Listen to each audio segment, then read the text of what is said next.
DCM ಡಿಕೆಶಿಗೆ ದೈವ ಬಲದಿಂದ ಒಲಿಯುತ್ತಾ ರಾಜ್ಯದ ಗದ್ದುಗೆ ಸಿಎಂ ಪಟ್ಟಕ್ಕೇರೋದಕ್ಕೆ ಡಿಸಿಎಂ ಡಿಕೆ ಶಿವಕುಮಾರ್ ಪಟ್ಟು ಹಿಡಿದು ಕೂತಿದ್ದಾರೆ. ಡಿಕೆಶಿ ಹಠದ ಹಿಂದಿದೆ ದೈವ ಬಲದ ಸೂಚನೆ. ಯಾವ ದೈವ?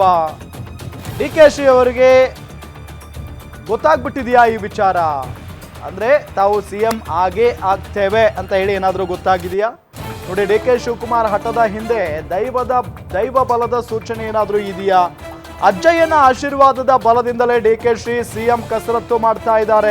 ಅಜ್ಜಯ್ಯನ ಅಭಯ ಸಿಕ್ಕಿರೋದ್ರಿಂದಲೇ ಸಿಎಂ ಸ್ಥಾನಕ್ಕೇರೋದಕ್ಕೆ ಡಿಕೆಶಿ ಪಣ ತೊಟ್ಟಿರೋದು. ಶಿವಕುಮಾರ್ಗೆ ರಾಜಯೋಗ ಆರಂಭವಾಗಿರುವ ಬಗ್ಗೆ ಅಜ್ಜಯ್ಯ ಸುಳಿವನ್ನ ಕೊಟ್ಟಿದ್ದಾರೆ. ಸಿಎಂ ಗಾದಿಗೇರಲು ಇದೇ ಸುಸಮಯ ಅನ್ನೋದು ಡಿಕೆ ಶಿವಕುಮಾರ್ ಅವರ ಅಭಿಪ್ರಾಯ ಆಗಿರೋದು. ಹಾಗಾಗಿನೇ ಈಗ ಒಂದು ಕಡೆಗೆ 2.5 ವರ್ಷನೂ ಕೂಡ ಮುಗಿದಾಯಿತು. ಈ ಸಂದರ್ಭದಲ್ಲಿ ಡಿಸಿಎಂ ಡಿಕೆ ಶಿವಕುಮಾರ್ ಅವರಿಗೆ ಅನ್ಕೊಂಡಂಗೆ ಸಿಎಂ ಆಗೋದಕ್ಕೆ ಒಂದೊಳ್ಳೆ ಅವಕಾಶವೂ ಕೂಡ ಇದೆ. ಸೊ ಇದನ್ನ ಬಿಟ್ಟರೆ ಮುಂದೆ ಅವಕಾಶ ಬರುತ್ತಾ ಇಲ್ವಾ ಅನ್ನೋ ಒಂದು ಪ್ರಶ್ನೆಯೂ ಕೂಡ ಎಲ್ಲರನ್ನೂ ಕೂಡ ಕಾಡ್ತಾನೆ ಇದೆ.